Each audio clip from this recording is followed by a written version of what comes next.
Assalamualaikum warahmatullahi wabarakatuh. Pada kesempatan kali ini, perkenalkan nama saya Muhammad Hafid dari kelas PBA 2A.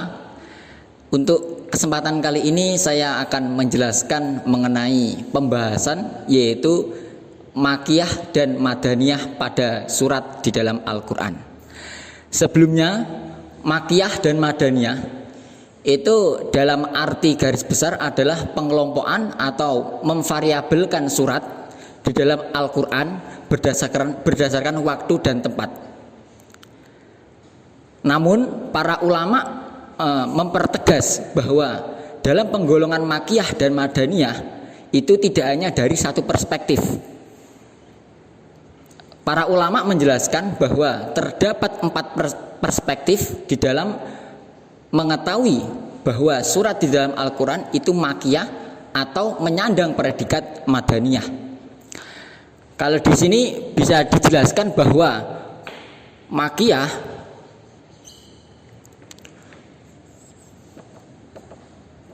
wa Madaniyah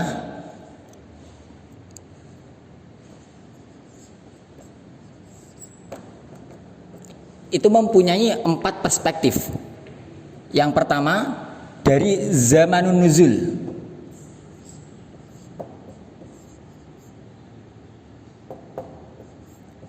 Sebelumnya maaf, tulisan saya agak jelek. Zamanun nuzul ialah waktu diturunkannya surat tersebut, yaitu berpatokan dengan sebelum dan sesudahnya Nabi Muhammad hijrah ke Madinah. Ketika surat itu turun sebelum hijrah, maka dikategorikan Makiyah. Surat itu Makiyah. Namun ketika surat itu diturunkan setelah Nabi Muhammad hijrah ke Madinah, maka dikategorikan surat itu menyandang predikat Madaniyah. Kemudian perspektif yang kedua dari makanun nuzul, yaitu tempat turunnya surat, tempat turunnya ayat, yaitu penjelasannya bahwa surat yang turun ketika Nabi Muhammad di Mekah berarti menyandang predikat Makiyah. Kemudian ketika surat itu turun di kawasan Madinah berarti menyandang predikat Madinah. Dan tidak menutup kemungkinan bahwa surat itu turun di luar kawasan Madinah dan Mekah. Nah, lantas hukum apa yang diterapkan? Yaitu para ulama menyepakati bahwa ketika surat itu turun di daerah sekitar Mekah, maka menyandang predikat Makiyah. Begitu juga ketika ayat itu turun di kawasan Madinah, artinya dekat di kawasan Madinah, berarti surat tersebut menyandang predikat Madaniyah. Kemudian yang ketiga dari perspektif mukhatab, yaitu ayat tersebut atau surat tersebut ditujukan kepada siapa. Kalau di dalam Al-Quran itu biasanya kalau Makiyah, surat yang berpredikat Makiyah itu ditujukan kepada orang-orang Quraisy. Kemudian kalau yang Madaniyah itu ditujukan kepada orang-orang di Madinah. Ada orang ahli kitab dan orang-orang iman yang bertempat di Madinah. Kemudian yang terakhir dari perspektif maudhu, yaitu tema ayat yang berisi di dalam ayat tersebut. Isinya mengenai apa?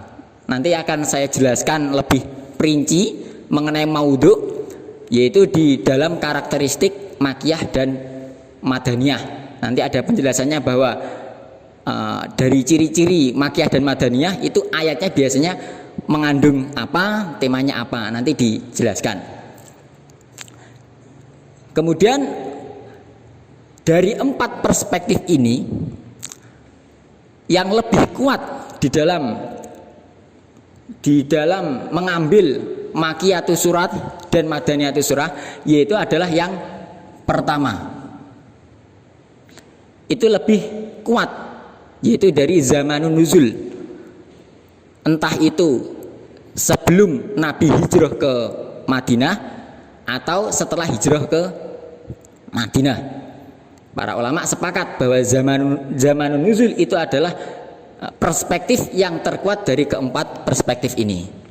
Kemudian dari karakteristik, kalau makiyah itu biasanya suratnya pendek-pendek. Ciri-ciri surat makiyah itu suratnya pendek-pendek, ayatnya pendek-pendek. Kemudian biasanya ayatnya didahului kala. Kemudian ya ayuhanas itu biasanya makiyah. Kemudian isi dari surat makiyah itu biasanya berisi tentang cerita-cerita Nabi zaman dulu beserta kaumnya. Kemudian surat makiyah juga biasanya didahului dengan huruf-huruf muqotoah atau huruf-huruf hijaiyah seperti nun atau alif lam mim, yasin, toha dan lain sebagainya. Itu biasanya menyandang surat makiyah. Kemudian dari karakteristik madaniyah, yaitu ciri-ciri surat madaniyah, itu biasanya suratnya panjang-panjang. Kemudian isi dari ayat-ayat di dalam surat madaniyah itu berupa ayat-ayat hukum, ayat-ayat hudud, ayat-ayat faraid, ayat-ayat munafik dan lain sebagainya. Kemudian biasanya suratnya lumayan agak panjang-panjang, lebih panjang daripada surat makiyah. Kemudian ada juga ayat yang didahului ya ayyuhalladzina amanu, itu biasanya surat madaniyah. Kemudian apa manfaat? Manfaat kita mengetahui bahwa ayat di dalam Al-Quran atau surat di dalam Al-Quran itu predikat makiyah atau madaniyah. Untuk itu di sini saya akan menjelaskan mungkin 3 poin saja, yaitu manfaat yang pertama itu adalah menjadi alat bantu penafsir, yaitu nanti mengenai dengan nasih dan mansuh, apakah ayat itu berlaku di kehidupan sekarang sampai ila yaumil qiyamah atau sudah dimansuh atau diganti hukumnya dan lain sebagainya. Itu menjadi alat pembantu para penafsir. Kemudian yang kedua menjadi untuk mengetahui gaya bahasa Al-Quran yang nantinya bisa diimplementasikan di dalam metode dakwah para pendai atau mubalik-mubalighah. Kemudian yang ketiga, manfaat selanjutnya adalah untuk mengetahui kisah perjalanan Nabi Muhammad SAW dengan diwahyukan Al-Quran dari pertama ila akhirihi sampai khatam kurang lebih 23 tahun, 10 tahun di Mekah dan kurang lebih 13 tahun di Madinah. Kita bisa tahu perjalanan Nabi Muhammad dengan mengetahui bahwa surat itu makiyah atau madaniyah. Mungkin itu yang bisa saya jelaskan pada pertemuan kali ini. Mungkin ada kesalahan, ada kekurangan, saya mohon maaf yang sebesar-besarnya. Wabillahi taufik wal hidayah. Wassalamualaikum warahmatullahi wabarakatuh.